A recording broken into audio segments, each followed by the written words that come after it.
भारतामध्ये थायरॉइडच्या पेशंटची संख्या फार जास्त वाढते आणि ही ज्या पद्धतीने वाढतीये त्या पद्धतीने लवकरच भारत हे थायरॉइडचं जगाचं कॅपिटल होईल हे नक्की. डायबिटीज झालेल्याला थायरॉइड होतो का? तर तो होऊ शकतो, नाही असं नाही. पण थायरॉइड झालेल्याला पुढे जाऊन डायबिटीज होतोच हे नक्की आहे. की सोशल मीडियावरती खूप काही काही येत असतं, पण सोशल मीडियावरती सांगणारा कोण आहे हे देखील बघितलं पाहिजे आणि त्याच्यानुसार आपण ऍक्ट केलं. घरामध्ये काही हिस्ट्री असेल, आजीला असेल, आईला असेल, तर मग त्या मुलाला पण थायरॉइड होऊ शकतो.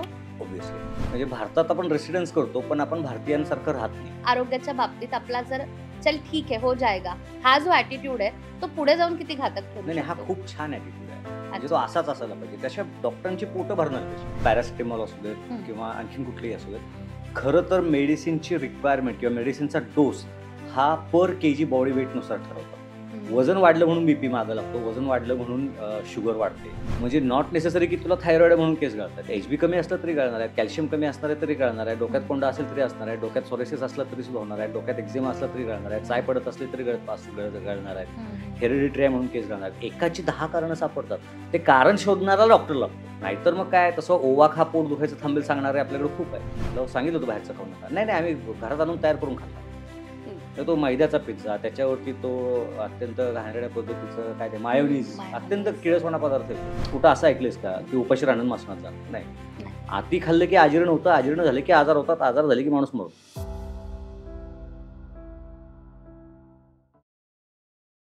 हाय हॅलो नमस्कार, मी अमृता आकाश. लोकमत सखीच्या आरोग्यावर बोलू काही या आपल्या आवडत्या पॉडकास्टमध्ये सगळ्या प्रेक्षकांचं मी स्वागत करते.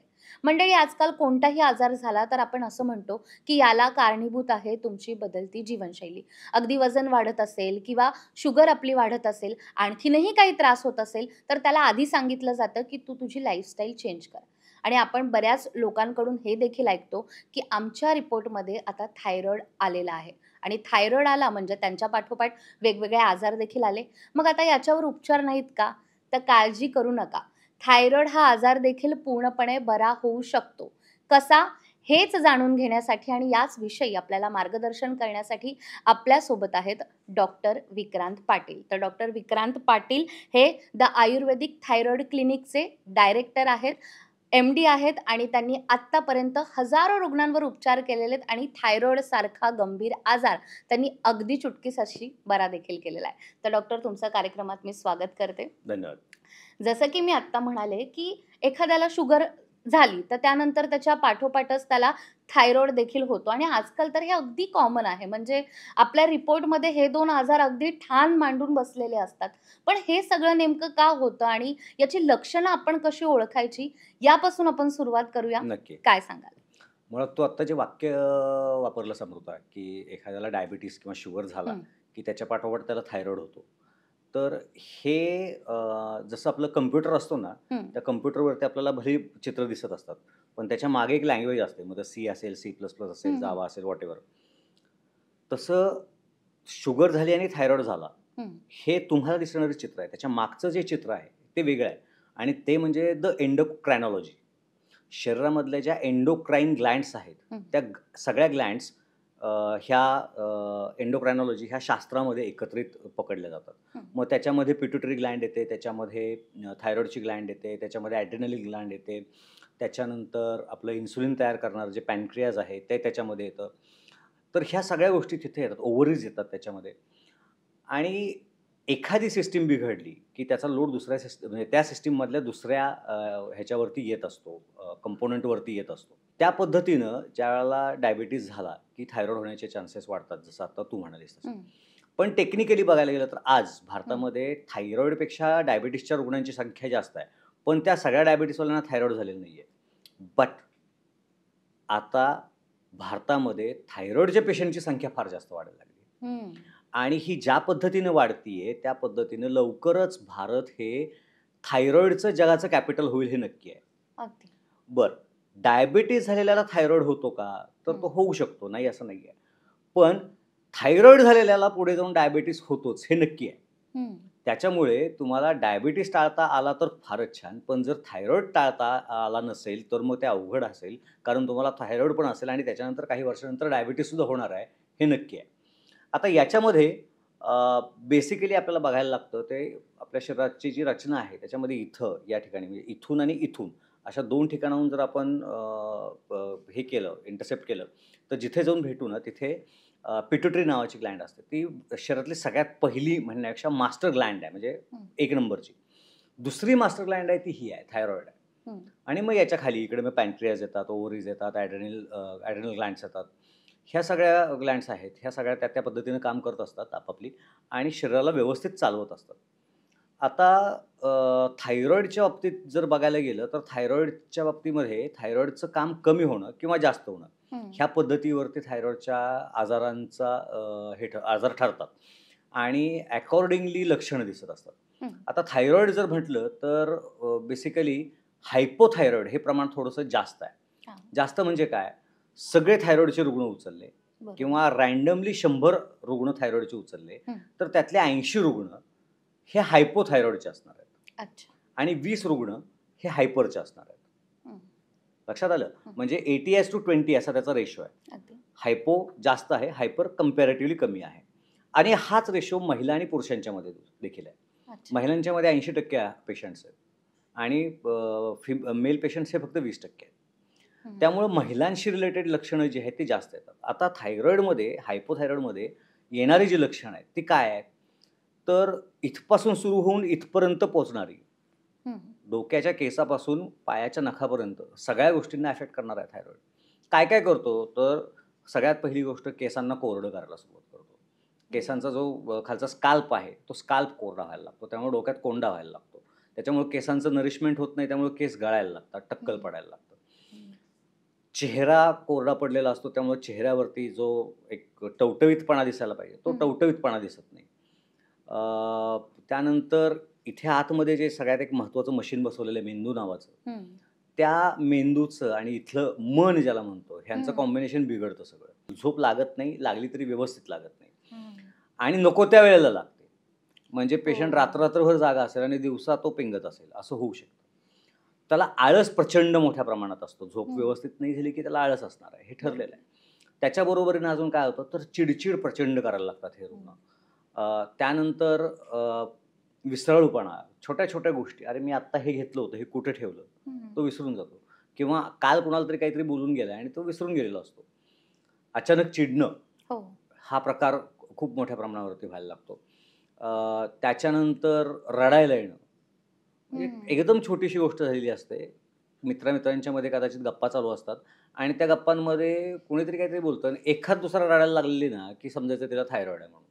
एवढ्या अच्छा. मोठ्या प्रमाणावरती ते लगेच हळवे झालेले असतात. तर हा प्रकार त्याच्यामध्ये होतो.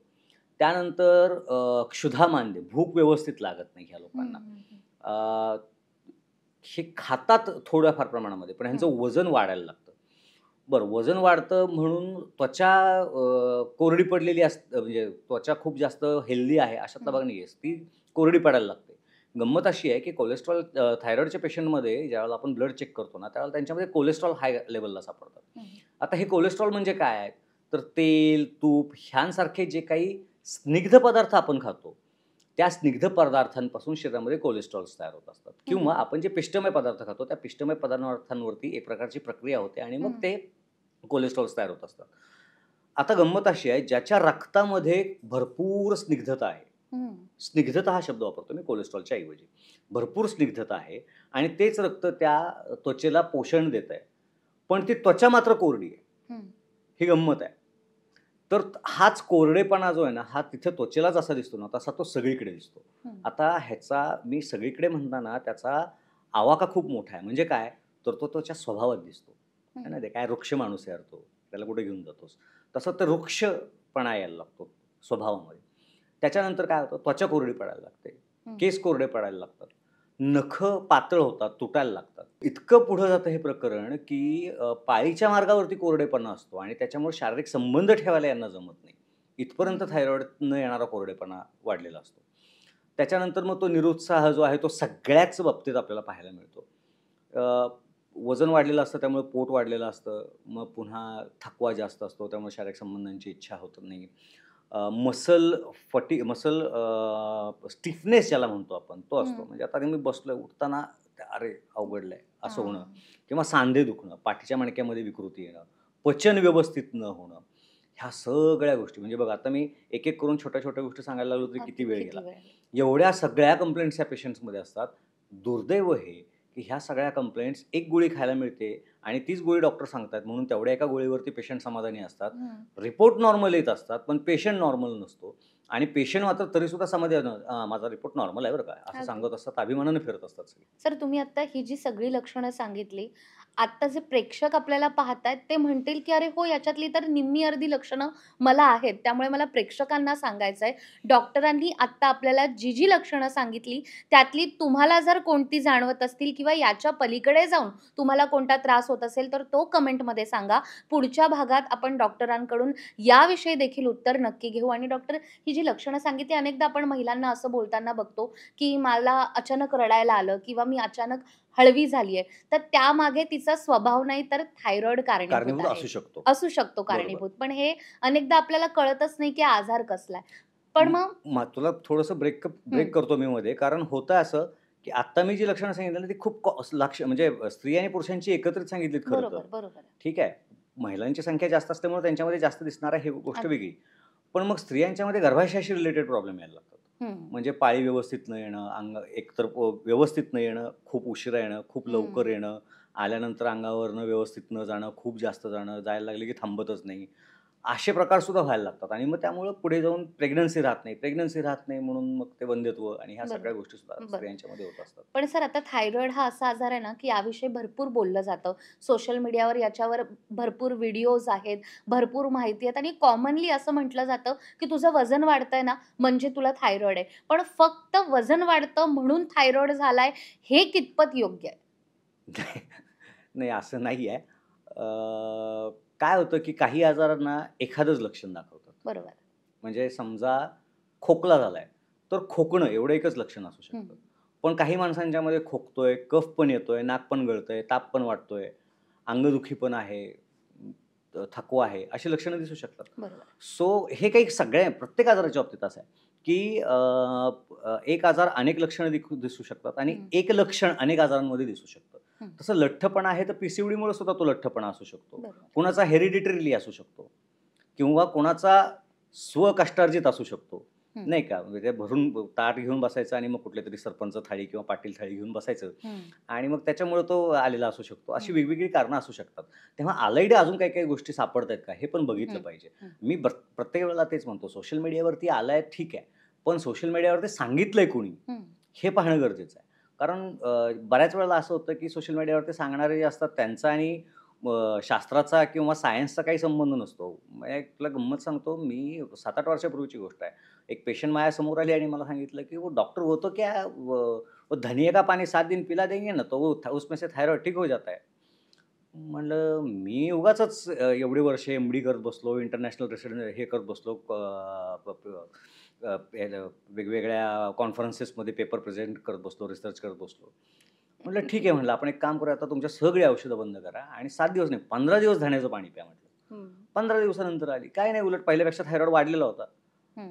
मी रिपोर्ट करून घेतो अशा वेळेला आणि आमच्या क्लिनिकमध्ये एक तेवढी गोष्ट आम्ही खूप प्रकर्षानं हे करतो, की ते 6 महिन्याने रिपोर्ट करा, वर्षाने रिपोर्ट करा वगैरे हा प्रकार नाही. महिन्याला रिपोर्ट करायचा. जे काय असेल ते ब्लॅक अँड व्हाईटमध्ये तुम्हाला कळलं पाहिजे, बरोबर. की ह्या औषधांचा आपल्याला फरक पडतोय की नाही पडत आहे. मला देखील ते कळलं पाहिजे. बरा होतोय की नाही होतोय. बरोबर. बरा होत असेल तर कंटिन्यू कर, नसेल होत, माझ्या हातात नसेल तर मी परमेश्वर नाहीये, तू नको करूस.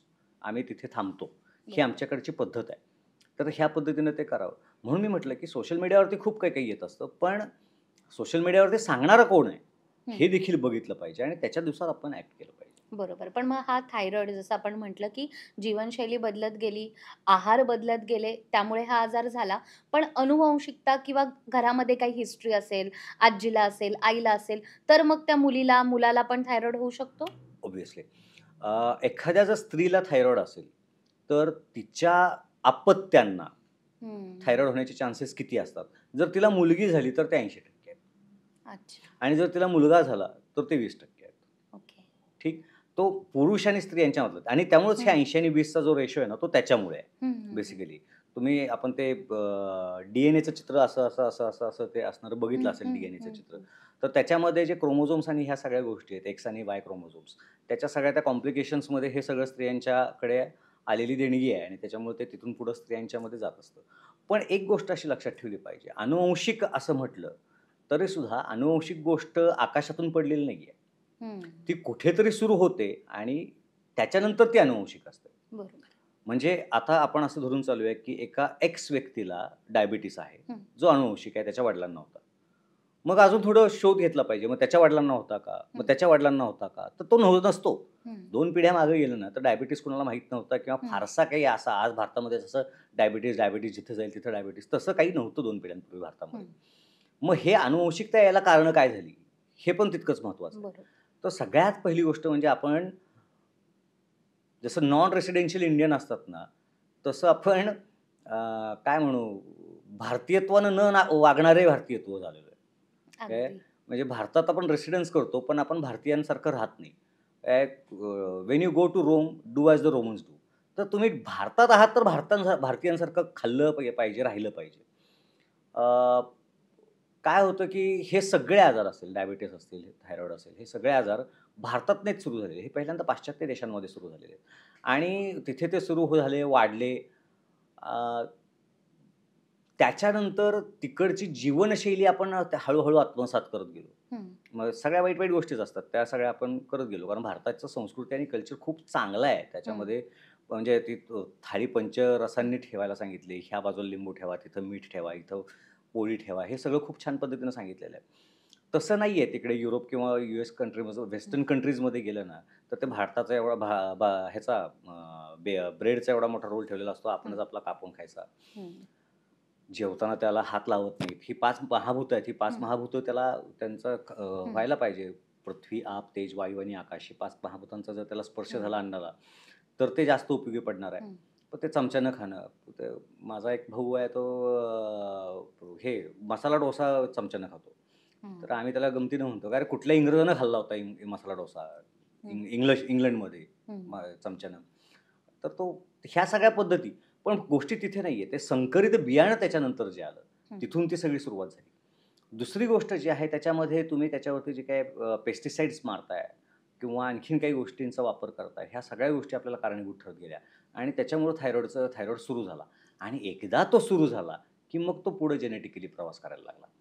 आता तुला एक गंमत सांगतो मी. थायरॉईडला लागणारा जो घटक आहे, जो निसर्गातून मिळतो दॅट इज आयोडीन. पण आपण ते मॅन्डलेज चार्ट असायचा आपल्याला केमिस्ट्रीमध्ये 11वी-12वीला असताना. तर त्याच्यामध्ये वेगवेगळे एलिमेंट्स दिलेले आहेत. तर त्याच्यामध्ये क्लोरीन आहे, फ्लोरीन आहे, त्याच्यानंतर फ्लोरीन आहेत. तर ह्यातलं फ्लोरीन जे आहे ना, ते आणि आयोडीन आहे आयोडीन, क्लोरीन आणि फ्लोरीन आहे. तर आयोडीनला क्लोरीन आणि फ्लोरीन रिप्लेस करतं किंवा करू शकतं. आपण जे पेस्ट घासतो ना, त्याच्यामध्ये दातांना बळकटी यावी म्हणून फ्लोरीन टाकलेलं असतं. लहान मुलं ते ब्रशची पेस्ट छान लागते म्हणून खात असतात. Is it okay? तुम्ही स्वतःच काहीतरी विचित्र खाताय बरोबर. किंवा तुम्ही दात घासता त्यावेळेला 100% सगळं थुंकलं जातं का? जातं ना थोडंफार लाळेबरोबर आतमध्ये. बरोबर. आणि गंमत अशी त्या फ्लोरीनचा दातांवरती लेप लावल्यासारखा घासून काही उपयोग होत नाही. ते काही दातांच्या आतमध्ये फ्लोरीन जात नाही. बरोबर. काय? दुसरं राहिलं क्लोरीन. तर पाण्याचं आपण जे सगळे शहरातले लोक पाणी पितो ना, ते क्लोरिनेटेडच असतं. आणि त्याचं किती डिक्लोरिनायझेशन केलं तरी त्याच्यामध्ये काही प्रमाणामध्ये क्लोरीन हे ठेवावंच लागतं. नाहीतर त्याच्यामध्ये पुन्हा जंतू तयार व्हायला लागतात. ते क्लोरीन पण कारणीभूत ठरतं. मग आता तुम्ही कुठल्या गोष्टीला टाळणार आहात? म्हणजे ह्या गोष्टी जर साध्या-साध्या गोष्टी तुमच्या शरीरामध्ये होत असतील, तर ऑब्व्हियसली तुमच्या शरीरामध्ये थायरॉईड होणार आहे आणि एकदा झालं की मग तो ह्या पिढीकडून त्या पिढीला, त्या पिढीकडून त्या पिढीला वंशपरंपरागत वारसा चालू राहतो. बरोबर. पण समजा की एखादा पेशंट तुमच्याकडे आला. तुम्ही त्याला जसं सांगितलं की सुरुवातीलाच टेस्ट करायला सांगितलं, त्याच्या रिपोर्टमध्ये थायरॉईड आलं. तर लोकांचा असाही एक समज आहे की ठीक आहे ना, मग आम्ही एक छोटी गोळी घेतो किंवा रोजची एक गोळी चालू केली डायबिटीजसारखी, शुगरसारखी, तर झालं आमचं काम. गोळी तर आम्ही घेतोय ना, थायरॉईड कमी होईल, जास्त होईल त्याकडे फारसं लक्ष दिलं जात नाही. तर हा जो स्वतःच्या आरोग्याच्या बाबतीत आपला जर "चल ठीक है, हो जाएगा" हा जो ॲटिट्यूड आहे, तो पुढे जाऊन किती घातक ठरू नाही, हा शकतो? खूप छान ॲटिट्यूड आहे. म्हणजे तो अच्छा. असाच असायला पाहिजे. त्याशिवाय डॉक्टरांची पोटं भरणार कशी? अच्छा. लक्षात घे. काय म्हणजे गंमत बघ, की मी समजा एखाद्या ठिकाणी राजकीय पक्षाचा किंवा राजकीय एखादा नेता हं, आहे हं, आणि तुझ्या घरासमोरून जाणारा रस्ता आहे. आणि मी तुला पेपरवरती लिहून दिलं, माझा स्टॅम्प मारून शिक्का मारून सही करून दिली की तुझ्या घरासमोरचा रस्ता एकदम छान आहे आणि तू घरातून बाहेर पाऊल टाकतेस आणि खड्ड्यात पाऊल पडतं. कागदावरती दाखवू शकतो मी, प्रूव्ह करू शकतो बघ. आणि आणखीन इथल्या 10,000 लोकांनी मला हे दिलेले आहेत, सह्या दिलेल्या आहेत की नाही रस्ता छान आहे. ठीक. तर हा झाला कागद आणि तो झाला रस्ता. तर ते रस्त्याची परिस्थिती महत्वाची का कागदावरच्या रस्त्याची परिस्थिती महत्वाची हे बघितलं पाहिजे. होतं काय, ज्यावेळेला आपण ती गोळी घेत असतो 25 मायक्रोग्रॅम, 12.5 मायक्रोग्रॅम, 150-200 पर्यंत जाते, 12.5च्या पटीमध्ये वाढत हायपोसाठी. तर त्याच्यामध्ये होतं असं की सुरुवातीच्या काळामध्ये पेशंट्सना खूप रिलीफ होतो. म्हणजे डायग्नोज झालं की गोळी सुरू होते आणि गोळी सुरू झाल्यानंतर काही दिवस छान वाटतं आणि नंतर ह्याच सगळ्या कंप्लेंट ज्या आहेत ना ह्या सगळ्या पुढे यायला लागतात आणि परत सुरू होतं. त्यावेळेला जर तुम्ही डॉक्टरांच्याकडे गेलात आणि त्यांना म्हटलं की मला हे त्रास होत आहेत, त्याचा आहे, तुमचा रिपोर्ट नॉर्मल आहे, काही प्रॉब्लेम नाही, ते तुमचं होत आहे ते तुमचं तुम्ही बघून घ्या. मग सांधे दुखत आहेत, ऑर्थोकडे जावा. पोटाचा प्रॉब्लेम आहे, पोटाच्या डॉक्टरकडे जा. पाळीचे तक्रारी आहेत, गायनेककडे जा. केसांचे प्रॉब्लेम आहेत, ट्रायकोकडे जा. पचनाचं झालं, आणखीन कुठले प्रॉब्लेम, स्किनचे प्रॉब्लेम आहेत, डर्मॅटकडे जा. म्हणजे एक 10-12 डॉक्टरांचं एक पथक तयार करून ठेवलं जातं तुमच्यासाठी की तुम्ही आता हे ह्याच्याकडं, ते त्याच्याकडं, ते त्याच्याकडं, ते त्याच्याकडं. पण रिपोर्ट नॉर्मल आहे आणि पेशंट त्या एका समजामध्ये राहतो की माझे रिपोर्ट्स नॉर्मल आहेत आणि तसं नसतं ते. बरं, हे सांधे दुखतायत म्हणजे सांधे तुम्हाला काहीतरी सांगतायत की बाबा मला इथं काहीतरी प्रॉब्लेम आहे, मी दुखतोय म्हणजे मला काहीतरी प्रॉब्लेम आहे. ते तुम्ही ऐकत नाही, त्याच्याकडे लक्षच द्यायचं नाही. नाही रे, होतं दुखतं. असं जर तुम्ही करत राहिलात तर मग आमचाच फायदा आहे ना, डॉक्टरांचाच फायदा आहे त्याच्यामध्ये. कारण एवढी भेग पडलेली असेल कुठेतरी, ती बुजवण्यासाठी खर्च जास्त येईल का? एवढा मोठा खड्डा पडला तर जास्त येईल. तर तुम्ही जेवढे जास्त दिवस थांबता आणि जेवढे उशीर याल तेवढा डॉक्टरांचा फायदा आहे. आता तुम्ही ठरवायचं आहे, म्हणजे पेशंटनी ठरवायचं आहे की आपण लवकर जायचं की उशिरा जायचं. बघ, जसं आत्ता डॉक्टरांनी आपल्याला सांगितलेलं आहे की आपल्या रिपोर्टमध्ये जर थायरॉइड येतोय तर त्याकडे दुर्लक्ष करून चालणार नाहीये. वेळीच तज्ज्ञ डॉक्टरांचा सल्ला घेणं गरजेचं आहे, जेणेकरून आपल्याला आयुष्यभर ती जी काही गोळी असेल ती घ्यावी लागणार नाही. त्यामुळे तुम्हाला स्क्रीनवर आत्ता नंबर दिसतोय. तुमच्या मनात थायरॉइड विषयी कोणतीही शंका असेल, तुम्हाला कोणताही प्रश्न असेल तर तुम्ही लवकरात लवकर डॉक्टरांचं मार्गदर्शन घेऊ शकता आणि यासाठी तुम्हाला समोर नंबर दिसतोय, त्या नंबरवर तुम्हाला फोन करायचा आहे किंवा थेट तुम्ही डॉक्टरांच्या हॉस्पिटलमध्ये जाऊनही त्यांना भेटू शकता. आता डॉक्टर, जे आमचे मुंबईतले पेशंट आहेत, तुम्ही तर खास आजच्या या पॉडकास्टसाठी पुण्याहून इथे आला आहात. पुण्याला आपलं हॉस्पिटल आहे. पण मुंबईतल्या आमच्या पेशंटसाठी देखील त्यांना भेटायचं असेल तर त्यांनी काय करावं? सगळ्यात पहिली गोष्ट म्हणजे तू मला मुंबईविषयी विचारलंस. उद्या जर मला एखाद्याने विचारलं की आम्ही मलेशियामध्ये राहतो, आम्ही काय करायचं, तर मी मलेशियाला नाही जाऊ शकत. बरोबर. पण कोविडच्या काळामध्ये एक देणगी मिळाली आपल्याला की आपण ऑनलाईन सगळं करायला शिकलोय. मुलं शाळेमध्ये ऑनलाईन शिकली आहेत वगैरे वगैरे पासून. तर एक तो ऑप्शन असतो. बरोबर. पण तरी सुद्धा महिन्याच्या पहिल्या आणि तिसऱ्या रविवारी मी मुलुंडच्या दवाखान्यामध्ये असतो. प्लस बाकीचे सर्व दिवस मुलुंडचा दवाखाना चालू असतो, तिथे डॉक्टर्स आहेत. आणि मी आणि डॉक्टर सुषमा पाटील, माझे मिसेस, आम्ही दोघांनी मिळून हा जो सगळा थायरॉइडचा सेटअप तयार केलेला आहे. त्याच्यामध्ये एक गोष्ट अशी तयार केली आहे की the show must go on. म्हणजे आम्ही त्या ठिकाणी असो किंवा नसो, समजा आम्ही कुठेतरी उद्या टूरला गेलो असो किंवा एखाद्या कॉन्फरन्सला कुठेतरी युरोपमध्ये गेलो असो, तरी सुद्धा इथे असणारा व्यक्ती किंवा इथे असणारा डॉक्टर हा तितक्याच चांगल्या पद्धतीने त्यांना बघू शकणार आहे. त्याच्यामुळे पुण्यामध्ये असणारे डॉक्टर्स असतील, पुण्याच्या सांगवीच्या क्लिनिकला असणारे डॉक्टर्स असू शकतील, कराड, कोल्हापूरचे डॉक्टर्स असू शकतील, नाशिकला असणारे डॉक्टर असू शकतील, या सगळ्या ठिकाणी आम्ही नसलो तरीसुद्धा पेशंटची ॲसेसमेंट जी आहे ती सेम पद्धतीनं होते. पेशंटच्या बरोबरचं बोलणं जे आहे ते सेम पद्धतीनं होतं. पेशंटला ट्रीटमेंट सेम पद्धतीने दिली जाते आणि रिझल्ट्स देखील सेम पद्धतीनेच मिळतात. त्यामुळे सगळीकडे आपण ती सिस्टीमच बनवून ठेवलेली आहे. म्हणजे एक काहीतरी नाहीये म्हणून आता काम अडकलं आणि आता होत नाही असं व्हायला नको. अगदीच. त्यामुळे पेशंटला जर खरंच असं वाटतं की आयुष्यभर मला गोळ्या घ्यायच्या नाहीयेत आणि मला या आजारातून बाहेर यायचंय, तर आपल्यालाही एक पाऊल पुढे टाकावं लागणार आहे आणि स्वतः डॉक्टरांकडे जाऊन योग्य ती ट्रीटमेंट घेऊन थायरॉइड हा बरा होऊ शकतो हे डॉक्टरांनी सांगितलंय, पण वेळीच आपण ट्रीटमेंट सुरू करणंही तितकंच गरजेचं आहे. डॉक्टर, मगाशी तुम्ही जसं सांगत होते, की थायरॉइडमुळे इतरही आजार त्यापाठोपाठ येतात. पण आता मला खास लोकमत सखीला आपल्या खूप साऱ्या सखी आहेत, ज्या आपला हा पॉडकास्टही पाहणार आहेत. त्यांच्यासाठी मला विचारायचं आहे, की समजा एखादी महिला ही प्रेग्नंट असेल आणि तिला ऑलरेडी थायरॉइड पण आहे. तर प्रेग्नन्सीमध्ये वजन वाढतं हे तर कॉमनली आपल्याला माहिती आहे. बरोबर आहे. मग अशा वेळेला तिला गोळीचा डोस पण वाढवावा लागतो का? हां, आता काय होतं, की बेसिकली कुठलंही मेडिसिन असू देत, हं, म्हणजे अगदी पॅरासिटामॉल असू देत हं, किंवा आणखीन कुठलीही असू देत. खरं तर मेडिसिनची रिक्वायरमेंट किंवा मेडिसिनचा डोस हा पर केजी बॉडी वेटनुसार ठरवतात. हं, म्हणजे एवढे मिलीग्रॅम पर केजी हं, हं, आणि त्याच्यानुसार एवढं वजन माणसाचं ॲव्हरेजली असतं, हं, असं धरून ती गोळी तयार केली जाते. हं, म्हणजे आता डोलो 650 आहे. हं, तर डोलो 650 कशासाठी तयार केली? तर माणसाचं वजन किती आहे, त्यात त्यात मॅक्सिमम किती सहन केलं जाऊ शकतो. हं, तर मग 400चे पण मिळतात, पण मग 650ची चालू शकते. हं, लिफ्ट असते. तुम्ही नीट बघा, लिफ्टमध्ये लिहिलेलं असतं, की 15 माणसांची लिफ्ट आहे आणि 1040 किंवा 50 किलो वजन वाहून नेऊ शकते. हं. तर कधी असं होतं, त्याच्यात 14 माणसं बसूच शकत नाहीत. बरोबर. अशा खूप लिफ्ट असतात. 90% लिफ्ट असतात. त्याच्यात 14 माणसं बसूच शकत नाहीत. 10 पुष्कळ झाली. तेवढी जागाच नसते त्याच्यामध्ये. तर त्या पद्धतीनं ती हे केली जाते, कारण त्याच्यामध्ये एक ॲव्हरेज काढला जातो, बरं. की साधारणपणे एखादं लहान मुलं असेल, एखादे आजोबा असतील, एखादा जाड माणूस असेल, हं, एखादा काटकोळ असेल. हं, तर या पद्धतीनं तिथं ॲव्हरेज काढलं जातं आणि हं, ती लिफ्टची कॅपॅसिटी ठरवली जाते. तर तसं मेडिसिनचं सुद्धा एक ॲव्हरेज ठरवलं जातं, की हं, ह्या एमजी, मग 12.5 एमजी, 50 एमजी, 25 एमजी, व्हॉटेव्हर अशा गोळ्या हं, तयार केल्या जातात. हं, आता प्रेग्नन्सीमध्ये वजन वाढलं पाहिजे का? तर ते ऑब्व्हियस वाढलं पाहिजे. जर ते नाही वाढलं तर डॉक्टरांचं वजन कमी व्हायला लागतं. हं, म्हणजे ओव्हरऑल 9 महिन्यामध्ये ॲव्हरेज 10 किलो वजन हे वाढलंच पाहिजे गर्भिणीचं. हं. ते हेल्दी आहे, तर ते बाळ हेल्दी आहे म्हणायचं. बरोबर. बरं, बाळाची गंमत अशी आहे, की according to modern science, foetus is a parasite. म्हणजे मराठीमध्ये ज्याला आपण भांडगूळ म्हणतो, हं, जे दुसऱ्याच्या जीवावरती जगतं. त्या बाळाला काही घेणं-देणं नसतं. त्याला तेवढी अक्कल नसते. त्याला आईच्या रक्तातलं हिमोग्लोबिन असेल, कॅल्शियम असेल, फॉस्फरस असेल, ते सगळं ओढून घेत असतं. प्रॉब्लेम येतो तो आईच्या शरीरावरती येतो. त्या बाळ सगळं ओढून घेत असतं.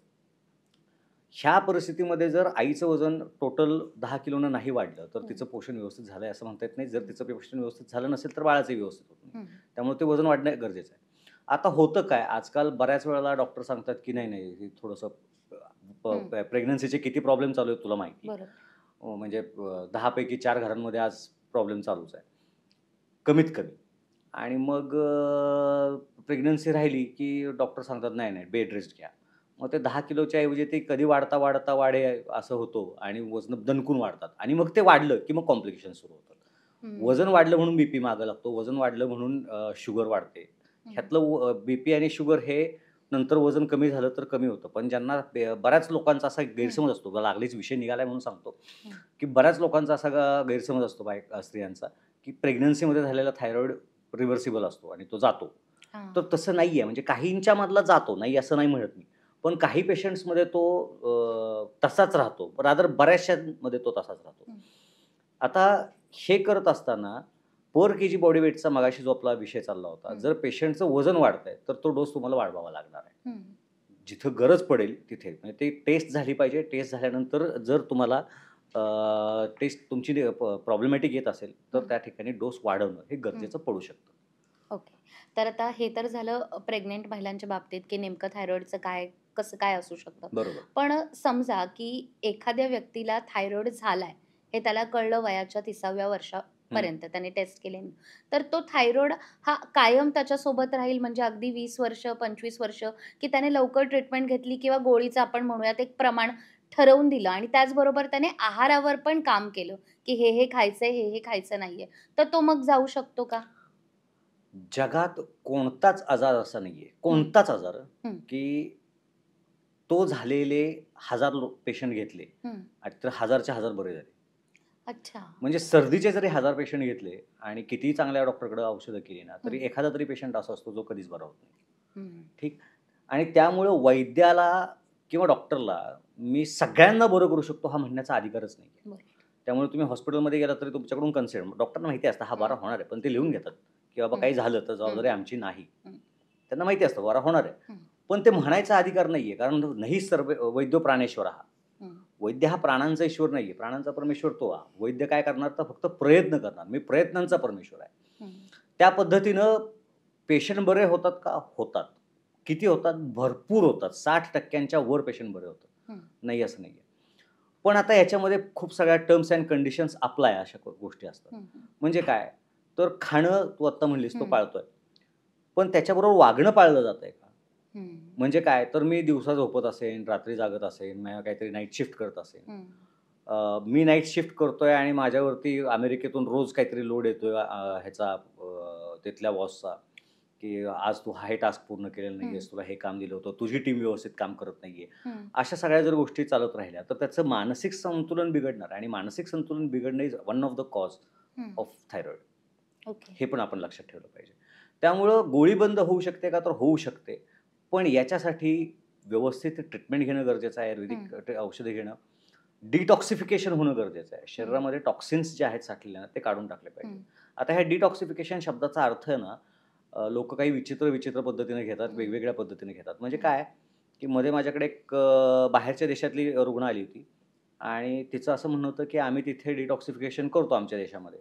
खरं तर डिटॉक्सिफिकेशन म्हणजे पंचकर्म आहे आणि पंचकर्माची प्रोसेस ही अख्ख्या जगाला भारतानं सांगितलेली आहे. त्यांना ह्याने मॉडिफाय करून काहीतरी ते डिटॉक्सिफिकेशन काढलं. म्हणजे योग आमचा, त्याचा ह्यांनी योगा केला. मग नंतर हठ योगा आणि कूल योगा आणि काय हॉट योगा असले काय पाण्यातला योगा असले काय प्रकार काढले. मूळ त्या योगाचा अर्थच घालवून टाकला.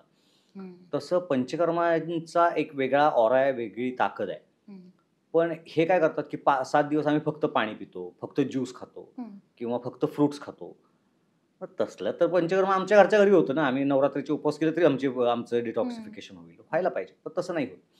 त्याचं कदाचित आपण दुसऱ्या भागात बोलू काय, हे तो आणखीन विषय वाढत जाईल. तर हे डिटॉक्सिफिकेशन व्यवस्थित केलं गेलं, तर डिटॉक्सिफिकेशन व्यवस्थित केल्यानंतर ते होऊ शकणार आहे. आता हे डिटॉक्सिफिकेशन होणार आहे म्हणजे नक्की काय होणार आहे आपल्याला? तर बघ, एंडोक्राईन हार्मोन म्हणजे काय असतो? तर एंडोक्राईन हार्मोन हा रक्तामध्ये मिसळतो. म्हणजे असा एक झरा आहे किंवा ही थायरॉइडची ग्लँड आहे. ती एखाद्या झऱ्यासारखी आहे. त्या झऱ्यातून तो हार्मोन जो आहे तो पाझरतोय आणि तो पाझरलेला हार्मोन रक्तामध्ये येऊन तुमच्या शरीराच्या वेगवेगळ्या अवयवांना मिळतो आणि त्यांची कामं होत आहेत. बरोबर. त्याला म्हणतात एंडोक्राईन हार्मोन. आता ह्या सगळ्याला देणारा हा आहे, घेणारा हा आहे, कॅरियर कोण आहे? तर रक्त आहे. जसं निसर्गामध्ये युनिव्हर्सल सॉल्व्हंट म्हणून पाणी आहे, तसं शरीरामध्ये रक्त आहे. मग तुमच्या शरीरामध्ये इथला असू देत, इथला असू देत, इथला असू देत, इथला असू देत, कुठलाही घटक जो इथून तिथं जायचा आहे, तो डिझॉल्व्ह होतो रक्तामध्ये आणि तो इथून तिथं पोहोचला जातो. म्हणून आयुर्वेद म्हणतो, की रक्तम जीवैती स्थिती. रक्तम जीवैती स्थिती. जिथं रक्त नाही, तिथं जीव नाही. आणि म्हणून 7 धातूंची नावं सांगताना ते म्हणतात, की रसरक्त मांस मेदाः अस्थिमज्जा शुक्रः आणि त्यांची हे जे आहे, कार्य जे आहेत, ती प्रीणनम जीवनम लेपः स्नेहोधारण पूर्णे गर्भोत्पातश्च कर्माणि धातूनां क्रमशः विदुः.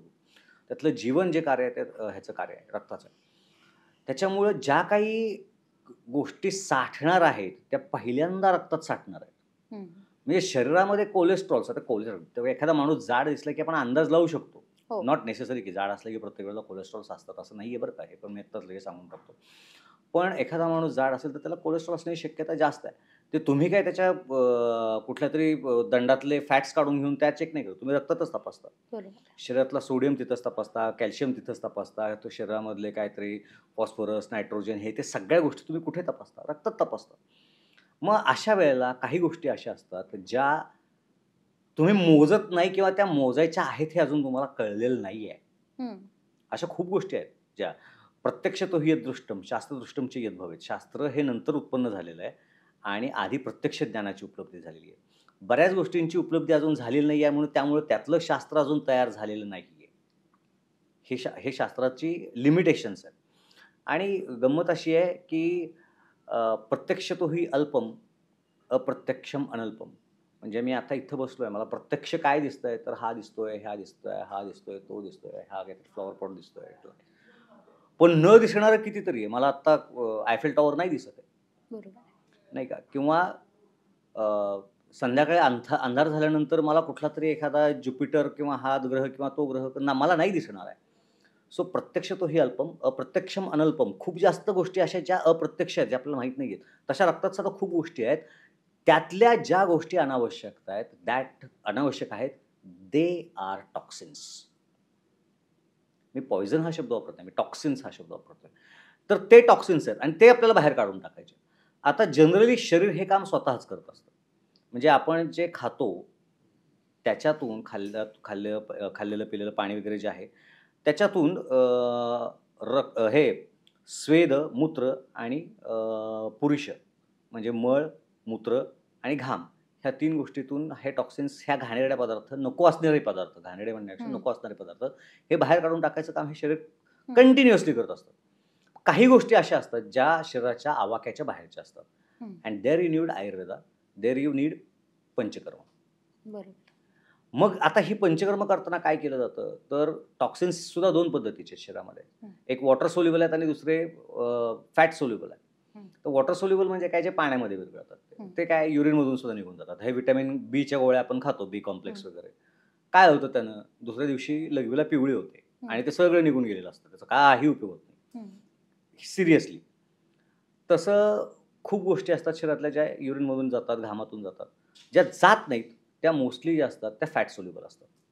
मग आता फॅट सोल्युबलला काय, तर काटा काटे को मारता है. हं. त्या पद्धतीनं म्हणजे हाताला डिस्टेंपर लागला, हात हं. पाण्याखाली जरा धुवून टाका, निघून जाणार आहे. हं. पण हाताला ऑइल पेंट लागला, तुम्हाला ते तेल लावूनच धुतलं पाहिजे. मग ते टर्पेंटाईन असेल किंवा खोबरेल तेल असेल किंवा रॉकेल असेल, व्हॉटएव्हर. तसं शरीरामध्ये ज्या गोष्टी फॅट सोल्युबल आहेत, हं. त्या तुम्हाला तशाच पद्धतीनं काढाव्या लागतात. त्यामुळे आयुर्वेद काय करतो, की मेडिसिन्सनी प्रिपेअर केलेलं, मेडिसिन्स टाकून तयार केलेली सिद्धघृतं जी आहेत, हं. त्या सिद्धघृतांना खायला देतो. हं. आणि असं करून शरीरामधून ते सगळं बाहेर काढायचं काम हं. सुरुवात करतो. हे काही 5 दिवस, 6 दिवस, 7 दिवस हं. सगळी प्रोसेस होते आणि मग डिटॉक्सिफिकेशनची प्रोसेस होते. सगळं बाहेर काढून टाकलं जातं. म्हणजे अर्ध्या किलोपेक्षा जास्त तूप खाऊन सुद्धा कोलेस्ट्रॉल पेशंट्समध्ये वाढत नाहीत आणि वाढले तर ते गुड कोलेस्ट्रॉल्स वाढतात, बॅड कोलेस्ट्रॉल्स कमी होतात. हं. ही आयुर्वेदाची खासियत आहे. तर हे सगळं आपल्याला तिथं करायला लागतं आणि एकदा हे केलं, की ते रक्त चांगलं होतं. मग आता रक्तातल्या चांगल्या वस्तू तिथंच राहिल्या आणि घाणेरड्या वस्तू बाहेर काढून टाकल्या, की देअर बिकम्स अ स्पेस. आणि मग त्या स्पेसमध्ये तो हॉर्मोन जायला मदत होते. हं. म्हणजे लक्षात घे, मी हे सगळं सांगायला सुरुवात का केली? कदाचित हा पॅच लोकांना परत रिवाइंड करून ऐकावा लागेल. त्यावेळेला ते लक्षात येईल. कारण असं, की वॉटर जसं सॉल्व्हंट आहे, तसं रक्त सॉल्व्हंट आहे. रक्तातले घाण पदार्थ आपण बाहेर काढून टाकले, हं. की रक्तात एक स्पेस तयार झाली. कशी स्पेस तयार झाली? हं. तर 1 किलो साखरेचा पाक करण्यासाठी लागणारं पाणी त्याच्यामध्ये टाकलं तुम्ही. तो पाक तयार झाला, ज्याच्यामध्ये आता साखर विरघळत नाही. अशा कंडिशनमध्ये एकतर तुम्हाला पाणी मिसळावं लागेल किंवा साखर कमी करावी लागेल. तुम्ही साखर कमी केली तर दुसरी साखर त्याच्यात विरघळणार आहे. म्हणजे सॅच्युरेटेड झालं. तर त्या सॅच्युरेटेडला परत ज्यावेळेला तुम्ही अनसॅच्युरेटेड कराल, त्यावेळेलाच त्याच्यामध्ये पुढचा पदार्थ मिसळणार आहे. म्हणजे कदाचित हॉर्मोन्सची कॅपॅसिटी, ग्लँडची कॅपॅसिटी एवढी होती, की ते हॉर्मोन्स देऊ शकत होतं, पण रक्त घेऊ शकत नव्हतं. इथे ती रिसेप्टर्सची एक कन्सेप्ट पण आलेली आहे. ती ह्याच्याशी हं. आपण मॅच करू शकतो. पण ते कन्सेप्ट खूप अवघड आहे आणि खूप लोकांना ती कळणार नाही. बऱ्याच डॉक्टरांना सुद्धा ती कळत नाही. त्याच्यामुळे मी ती हं. पॉडकास्टमध्ये सांगून लोकांना जास्त हं. कन्फ्यूज नाही करत बसत. हं. हे आपलं छोटं उदाहरण ठीक आहे तेवढ्यासाठी. हं. तर ती कॅपॅसिटी वाढवणं हे आपलं काम आहे आणि ती हं. कॅपॅसिटी वाढली ना, की आपोआप लोकांच्यामध्ये फरक पडला सुरू होतो. बरं. दुसरी गोष्ट काय होते, की मी मगाशी जसं सांगितलं, की पर केजी बॉडी वेटनुसार हं. लागणारा ह्याचा डोस आहे, हं. औषधाचा डोस आहे. हं. तर वजनच पेशंटचं कमी करा. समजा हं. पेशंट 110 किलोचा आहे, त्याला 80 किलोवरती आणला, तर त्याची 200ची गोळी 100 वरती येईल. हं. ह्या पद्धतीनं प्रत्येक पेशंटचा वेगळ्या पद्धतीनं आपल्याला अभ्यास करावा लागतो आणि त्याला त्या पद्धतीनं ट्रीटमेंट द्यावी लागते. आता हे सगळं करत असताना आपण एखाद्या झाडाचं उदाहरण घेऊया. हं. मूळ आहे, त्या मुळापाशी काहीतरी कीड लागलेली आहे आणि त्याचा परिणाम म्हणून वरती झाडांची पानं गळतायत, हं. आणखीन कुठं फळ लागत नाहीयेत, फुलं नाही लागत आहेत. तर त्याच्या मुळाची ट्रीटमेंट होणं गरजेचं आहे आणि ती व्हायलाच पाहिजे, विच इज आयुर्वेद. पण त्याचा अर्थ असा नाही की पानांना तुम्ही बघूच नका. बरोबर. ह्याचा अर्थ असा नाही की तुम्ही फुलांना बघूच नका.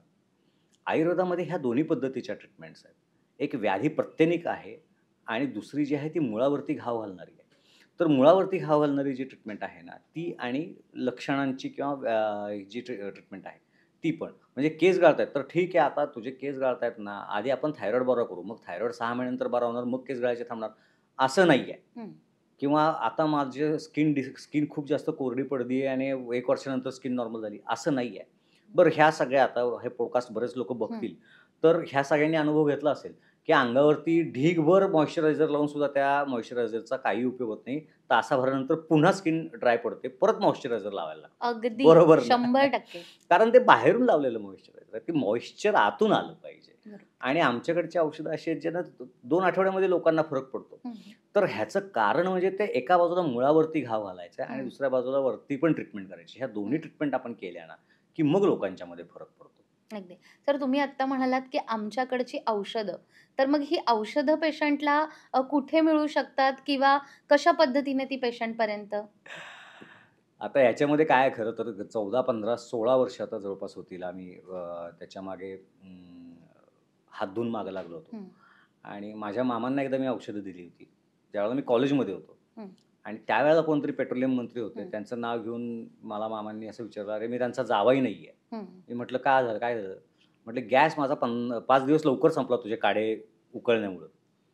त्या दिवसापासून माझ्या डोक्यात होतं, की काढे, पावडर खायला लागणारा, चव लागणारी, पुड्या बांधून ठेवा, ह्या सगळ्या गोष्टी आपल्याला टाळता आल्या पाहिजेत. हं, त्यामुळे गेली 10-12 वर्ष, 15 वर्ष आम्ही दोघंही नवरा-बायको त्या गोष्टीवरती खूप प्रयत्न करत गेलो आणि आम्ही सगळ्या औषधांच्या कॅप्सूल फॉर्ममध्ये आणल्या. आता हं, कॅप्सूल फॉर्ममध्ये का? तर काही लोकांना आपण गोळी जी तयार करतो, टॅबलेट तयार केली की हं, त्याच्यामध्ये बाइंडिंग मटेरियल येतं हं, आणि बाइंडिंग मटेरियल हे एक्स्ट्रा आलं. त्याचा काहीच रोल नाही आहे औषधात. दॅट हं, इज इनर्ट. हं, कॅप्सूलचं कसं आहे, की बाबा कॅप्सूलमध्ये औषध भरलं, ज्याला कॅप्सूल पाहिजे त्यानं कॅप्सूल खा, ज्याला नको आहे त्यानं कॅप्सूल उघडा, पावडर तोंडात टाका, पाणी प्या, विषय संपला. हं, तर हा त्याच्या मागचा उद्देश आहे. त्यामुळे ह्या सगळ्या पद्धतीची जवळपास 150च्या आसपासची औषधं आपण FDA अप्रूव्ड, FDA म्हणजे food and drugs administration of इंडियाकडून अप्रूव्ह करून घेतली आहेत आणि ती आपण आपल्या क्लिनिकमध्ये वापरतो. हं, आणि ती त्या पद्धतीची असल्यामुळं आणि त्या पद्धतीनं तयार केलेली असल्यामुळं ती हं. सध्या फक्त आपल्या क्लिनिकमध्येच अवेलेबल आहे. अच्छा. आपण काही ठराविक डॉक्टरांच्याकडे उरलेली औषधं डिस्पेन्सिंगसाठी ठेवण्याचा विचार आपला चालू आहे. पण अजून त्याच्यावरती फायनल डिसिजन झालेलं नाही. हं, पण ही औषधं आपण ह्या पद्धतीनंच देतो आणि क्लिनिकमध्ये मिळतात ही औषधं. अगदीच. पण औषधं ही डॉक्टरांच्या सल्ल्यानं गेली पाहिजेत. हं, म्हणजे सरांनी सांगितलं होतं, मग आता मी गेलो आणि हं, मग द्या मला केस गळायचं औषध. हं. असं नाहीये. बरोबर, तुम्ही केस का गळतात हे आधी आमच्या डॉक्टरांना बघू द्या. बरोबर. म्हणजे नॉट नेसेसरी की तुला थायरॉईड आहे म्हणून केस गळतायत. कदाचित हं, तुझं एचबी कमी आहे म्हणून केस गळत असतील तुझे. हं, नाही का? बरोबर. एचबी कमी असलं तरी गळणार आहे, कॅल्शियम कमी असणार आहे तरी गळणार आहे, डोक्यात हं, कोंडा असेल तरी असणार आहे, डोक्यात हं, सोरायसिस असला तरी सुद्धा होणार आहे, डोक्यात एक्झेमा असला तरी गळणार आहे, चाय हं, पडत असली तरी गळणार आहेत, हं, हं, हं. हेरिडिटरी आहे म्हणून केस गळणार आहेत. एकाची 10 कारणं सापडतात. ते कारण शोधणारा डॉक्टर लागतो. बरोबर. नाहीतर मग काय तसं ओवा खा पोट दुखायचं थांबेल सांगणारे आपल्याकडे खूप आहेत. असं आत्ता जी तुम्ही रेमेडी सांगितली, अनेकदा पेशंटकडून असंही तुम्हाला विचारलं जात असेल, की तुम्ही दिलेली औषधं तर आम्ही घेतो, पण आम्हाला काहीतरी घरगुती उपाय सांगा ना. तर आता मी पण त्यातलीच तुम्ही समजा. औषधं तर आम्ही घेऊच, पण तरीसुद्धा तुम्ही आयुर्वेदाचा इतका गाढा अभ्यास करतायत आणि आज आपण थायरॉईडवर बोलतोच आहे. तर खरंच रोजच्या आहारात किंवा रोजच्या जेवणामध्ये असे काही घटक, पदार्थ आहेत का, की ते आम्ही वापरू शकतो? तर आम्हाला थोडासा हातभार लागेल थायरॉईड कमी व्हायला? बरं. आता मी दोन्ही बाजूने बोलतो बरं का. हं, म्हणजे काय आहे, की एक बाजू मांडणं कुठल्याही विषयाची हं, म्हणजे त्या विषयावरती अन्याय होत असतो असं माझं मत आहे. तर खरं तर आयुर्वेदिक वैद्य म्हटल्यानंतर सगळ्यात पहिल्यांदा काय खा पेक्षा काय खाऊ नको, हं, हे जास्त महत्त्वाचं आहे. हं, तर जे पदार्थ भारतातले नाहीत आणि भारतामध्ये आले, अशा पदार्थांनी भारताच्या आरोग्याची वाट लावली. हां, मग त्याच्यामध्ये बर्गर-बिर्गर ते सगळं आलंच. हं, त्यामुळे घरगुती जेवण व्हायला पाहिजे. सगळ्यात पहिली, सगळ्यात महत्त्वाची गोष्ट. हं, जेवण हे घरात व्हायला पाहिजे. हं, ठीक. दुसरी गोष्ट आहे, पण ती सांगू नये असं मला वाटतं. कारण ती शक्य मला स्वतःला सुद्धा झालेली नाहीये. हं, आणि ती कोणती? तर नॅचरली आणि ऑर्गॅनिक पद्धतीनं केलेलं शेती असावी आणि त्यातलं धान्य, त्यातल्या भाज्या ह्या हं, खाल्ल्या जाव्यात. आणि मी बघतो, की एवढी-एवढी उगवलेली मेथी असते, त्याच्यावरती देशी दारू स्प्रे करतात. दुसऱ्या दिवशी ती एवढी मोठी होते. तिसऱ्या दिवशी विकायला आणतात. हं, ठीक. तर ह्या पद्धतीनं तुम्हाला फार तर फार कॅन्सर होईल, पोषण नाही होणार. हं, कारण तुम्ही सेल मल्टिप्लिकेशन केलेलं आहे. तर ह्या गोष्टी ह्या आहेत. तर अशा गोष्टी आपण नाही खाल्ल्या पाहिजे. त्यामुळे दुसरी गोष्ट सांगून पण काही उपयोग नाहीये. हं, ना तू शेती करणार आहेस, ना मी शेती करणार आहे. हं, ना तुला तेवढा वेळ आहे, ना तुझ्याकडे तेवढे हे आहेत, ना माझ्याकडे आहेत. त्यामुळं जे आहे ते खाणं. तिसरं आता काही ठराविक पदार्थांच्या बाबतीत येतं. त्याच्यामध्ये सगळ्यात पहिली गोष्ट म्हणजे कोबी. हं. तर तो कोबी असा असा सुद्धा बघायचा नाही, असं मी पेशंटना सांगतो. अच्छा. ठीक. कारण कॅबेज गॉयटर नावाचा एक ठराविक प्रकारच आहे. असा गॉयटर एवढा मोठा होतो, तो कोबीसारखा दिसतो आणि तो कोबी खाल्ल्यामुळे होतो. तर अच्छा. गॉयट्रोजेन्स नावाचा एक प्रकार आहे, ज्याच्यामुळे गॉयटर होण्याची शक्यता असते, जे थायरॉइडच्या कामामध्ये अडथळा आणतात. तर हे ज्या पदार्थांमध्ये आहेत, हे पदार्थ नाही खाल्ले पाहिजेत. त्यातला पहिल्या नंबरचा राजा म्हणजे कोबी, दुसरा फ्लॉवर. त्याच्या बरोबरीने येतात मग मेथी, शेपू, सोयाबीन. सोयाबीन एक अतिशय वाईट आहे आणि लोक खूप आवडीनं मल्टीग्रेन आटा करून त्याच्यामध्ये घरामध्ये सोयाबीन टाकून खात असतात. ज्याला काहीच आजार नाही आहे किंवा फारशी हिस्ट्री नाही आहे, हे एकदम शांत आहे, त्यानं खाल्लं तर गोष्ट वेगळी आहे. पण एक गोष्ट अशी आयुर्वेदात सांगून ठेवलेली आहे, की यत्र संघः ख वैगुण्यात व्याधीच तत्र उपजायते. म्हणजे असा उतार आहे, रस्ता आहे छानपैकी, पाऊस पडला, पाणी वाहून गेलं. पण त्याच रस्त्यावरती मध्ये कुठेतरी खड्डा पडलाय, तर तिथं पाणी साठणार आहे. ते ख वैगुण्य आहे. तो खड्डा जो आहे तो ख वैगुण्य आहे. यत्र संघः हा ख वैगुण्यात व्याधीच तत्र उपजायते. शरीरामध्ये वाढलेले दोष हे सगळीकडे फिरत असतात. वाढलेले टॉक्सिन्स हे सगळ्या शरीरामध्ये पसरत असतात. जिथे त्याला प्रॉब्लेम सापडेल ना, तिथे तो दोष आजार तयार करणार आहे. म्हणजे काय?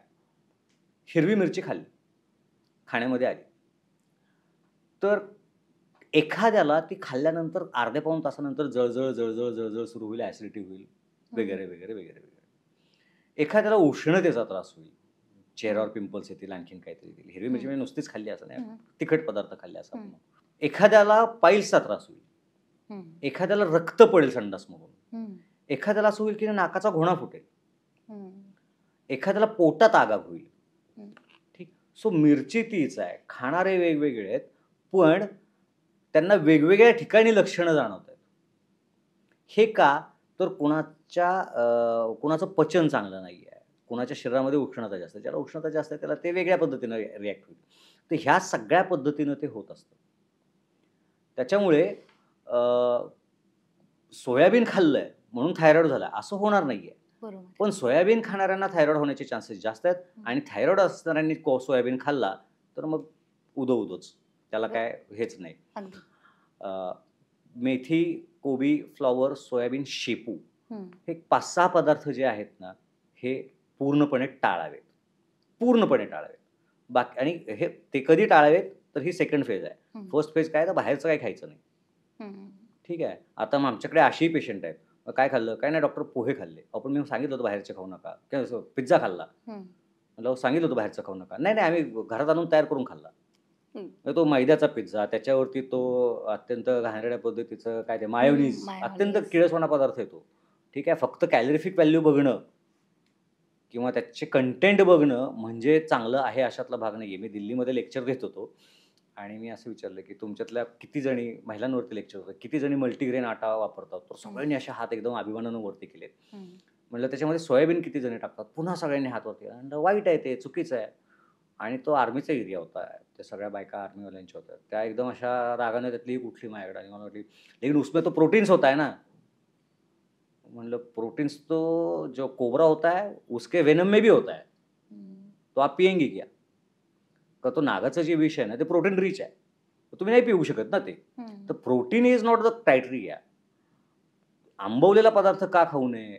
तर ते आंबवलेलं आहे म्हणून त्याच्यामध्ये चांगले बॅक्टेरियाज आहेत आणि ते तुमच्या गटला उपयोगी पडतात म्हणून तुम्ही आंबवलेलं प्या, असं ते मॉडर्न सायन्स सांगतं. आयुर्वेद म्हणतो कुजलंय ते आंबवलेलं पदार्थ, आधीच कुजलेलं आहे ते तुमच्या शरीराला अजून कुजवणार आहे, नका खाऊ, साधी गोष्ट आहे. त्या पद्धतीने हे आहे. त्यामुळं सोयाबीन खावं का? खायला काही हरकत नाही, आम्ही काही कोणाला खाऊ नका म्हणत नाहीये. पण थायरॉइड असताना खाल्लं तर नक्की तुमचा तो त्रास वाढणार आहे. बरोबर आहे.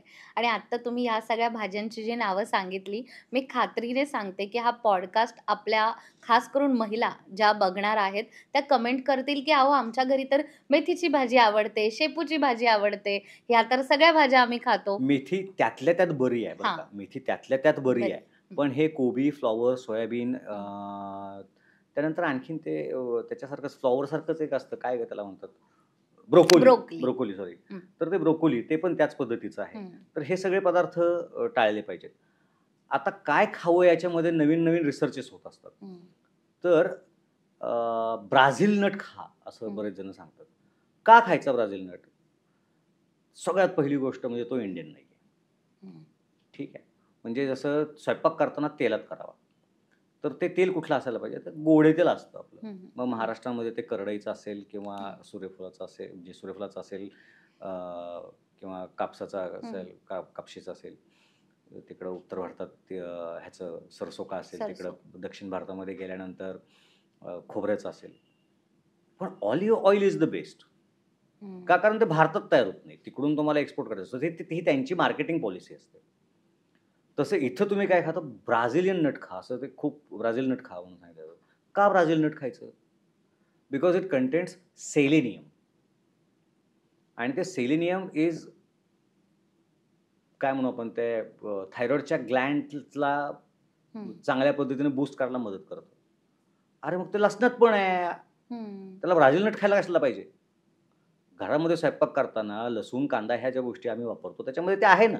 बरोबर. आणि आम्ही ते व्यवस्थित तेलामध्ये तळून घेतो, फ्राय करून घेतो, त्याला हलकं बनवतो आणि मग ते खातो. तर ह्या गोष्टी, लसूण, कांदा ह्या दोन्ही गोष्टी ना, जरी धर्मशास्त्रानुसार बऱ्याच ठिकाणी नको, नको, नको म्हणून सांगितलेलं असलं, तरीसुद्धा त्या गोष्टी खूप चांगल्या आहेत आणि त्या खाण्यामध्ये असल्याच पाहिजेत. ही गोष्ट महत्त्वाची आहे.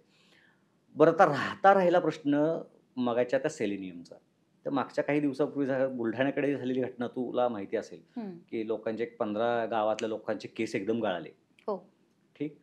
तर त्याचा बराच शोध लागल्यानंतर शेवटी त्याचा एंड प्रॉडक्ट हा आहे, की ते ज्या ठिकाणी म्हणजे पंजाबमधला जिथला गहू त्यांनी रेशनला आला होता, त्या जमिनीमध्ये खूप जास्त प्रमाणात सेलेनियम आहे. आणि ते अतिरिक्त प्रमाणामध्ये आलेलं सेलेनियम त्याच्यामुळे त्यांचे केस गळाले. सो अति सर्वत्र वर्ज्य आहेत. Everything beyond the limit is poison. तर हा प्रकार तिथं घडलेला आहे व्यवस्थितपणे. त्यामुळे सेलेनियम आहे तर मग मी अजून खातो. तर तसंही नाही आहे. खाण्याची व्याख्या, अन्नाची व्याख्या आयुर्वेदानं अशी केलेली आहे, की ज्याला माणूस खातो आणि जे माणसाला खातो. कारण अति खाणं आणि मसणात जाणं अशी म्हण आहे. कुठं असं ऐकलंयस का, की उपाशी राहणं मसणात जाणं? नाही. अति खाल्लं की अजीर्ण होतं, अजीर्ण झालं की आजार होतात, आजार झाले की माणूस मरतो. त्यामुळं खाणं हे देखील कंट्रोलमध्ये असलं पाहिजे. वेळेवर खाणं, योग्य खाणं, ह्या गोष्टी महत्त्वाच्या आहेत. अगदीच. आणि कोणत्याही गोष्टीचा हा अतिरेक नकोच. नकोय. आणि अतिरेक झाला तर त्याचे दुष्परिणाम हे बाकी कोणाला नाही, आपल्याच शरीराला हे भोगावे लागतात. मगाशी तुम्ही आणखीन एक गोष्ट सांगितली, की या सगळ्या आजारामध्ये तुमची मानसिक स्थिती ही व्यवस्थित असली पाहिजे. जसं आपण ऐकतो, की अरे तुझं टेन्शन वाढत चाललंय, तुला स्ट्रेस खूप आलाय म्हणून तुझी शुगर वाढत असेल. तर हेच गुणोत्तर थायरॉइडच्या बाबतीत पण आहे का? आणि जर असेल तर मग हा स्ट्रेस मॅनेज नेमका कसा करायचा? सर्वात चांगली गोष्ट ह्याच्यासाठी ना, ती म्हणजे योग. अच्छा. साधना ही सगळ्यात छान. ठीक. आता लोक म्हणतात, की आम्ही मग अमुक बाबांच्याकडे जातो, अमुकांना फॉलो करतो, अमुकांच्याकडे जातो. मग ते योग करताना सकाळी मोठ्या आवाजात हसणं वगैरे, तू बघितले असशील सकाळी बऱ्याच ठिकाणी चालतात वगैरे. योग हा करायचा नाही आहे, योग हा साधायचा आहे. ह्या 2 शब्दांमध्ये प्रचंड हे आहे, ताकद आहे, लक्षात घे. योग हा करायचा नाही आहे, योग हा साधायचा आहे. कारण जिथं आसन हा शब्द येतो, योग मुळात 8 अंग आहेत त्याची. त्यातला एक भाग म्हणजे प्राणायाम आणि एक म्हणजे आसन आहे. ते यम, नियम, प्राणायाम, प्रत्याहार, धारणा, ध्यान, समाधी, आसन असं सगळं ते सांगून ठेवलेलं आहे. त्यातलं एक आहे ते प्राणायाम जो आपण करतो आणि दुसरं आहे ते आसन. आसनाची व्याख्या काय आहे? तर स्थिरम सुखम आसनम. म्हणजे मी आता इथं बसलोय, स्थिर आहे, सुखी आहे, मला काही त्रास नाहीये, तर हे आसन आहे. मग ह्याला मी कदाचित खुर्च्यासन नाव ठेवून उद्या माझ्या नावाने एक पुस्तक पब्लिश करू शकतो. लगेच कोणी ते आयडिया चोरू नये. तर तसं होऊ शकतं. आता ज्यावेळेला प्राणायामाचा विचार येतो ना, त्यावेळेला प्राणायाम हे पूर्णपणे श्वास कसा आतमध्ये घेता आणि कसा बाहेर सोडता ह्याच्यावरती सगळ्या गोष्टी आहेत. तर तो शास्त्रोक्त पद्धतीनं व्हायला पाहिजे. तो शास्त्रोक्त पद्धतीनं जर झाला ना, तर मन हे अतिशय छान राहतं. आणि मन शांत झालं ना, की छान झोप आणि ह्या सगळ्या गोष्टी होतात. तू एखादं प्रेशर माझ्यावरती टाकतेस, तर मी तुला औषध नाही देऊ शकत किंवा मी तुला उत्तर देऊ शकत नाहीये. So when I can't fight with you, I must be that much eligible to resist you or काय म्हणू आपण, की तुझं माझ्यावरती टाकलेलं सगळं जे काम आहे ते त्यानं मला त्रास होणार नाही, एवढं मी स्वतःला स्ट्रॉंग केलं पाहिजे. बरोबर. आणि त्याचा सगळ्यात चांगला उपाय म्हणजे योग. ह्या 2 गोष्टी कराव्यात. बरोबर. खरं तर थायरॉइड या आजारविषयी बोलण्यासारखं भरपूर काही आहे. पण आज अजून आपण तसं सांगू का, थायरॉइडला सुरुवातच केलेली नाही. अगदी, अगदी. पण थायरॉइड हे होतं का? किंवा तिथपर्यंत पोहोचण्याचा जो मार्ग आहे, त्यात नेमके किती अडथळे आहेत, त्याविषयीच तुम्ही इतक्या गोष्टी क्लिअर केल्यात, की लोकांच्याही मनामध्ये जे काही प्रश्न आहेत, की काय खावं, काय करावं, काय करू नये? तर या सगळ्या प्रश्नांची उत्तरं कुठेतरी आम्हाला मिळालेली आहेत आणि तुम्ही आम्हाला प्रॉमिस केलंय, की पुढच्या भागात देखील आपण थायरॉइड विषयी भरपूर बोलणार आहोतच. नक्की. पण आज तुम्ही ते आलात आणि अशा गप्पा खरं तर डॉक्टर हे अगदी टेक्निकली सांगतात. पण एक डॉक्टर म्हणून मनमोकळेपणाने तुम्ही बरेचसे गैरसमज या पॉडकास्टमधून खरं तर दूर केलेले आहेत. त्यामुळे तुम्ही इथे आलात आणि इतक्या छान आमच्याशी गप्पा मारलेल्या आहेत. तुमचे खूप खूप आभार. Thank you, thank you, thank you.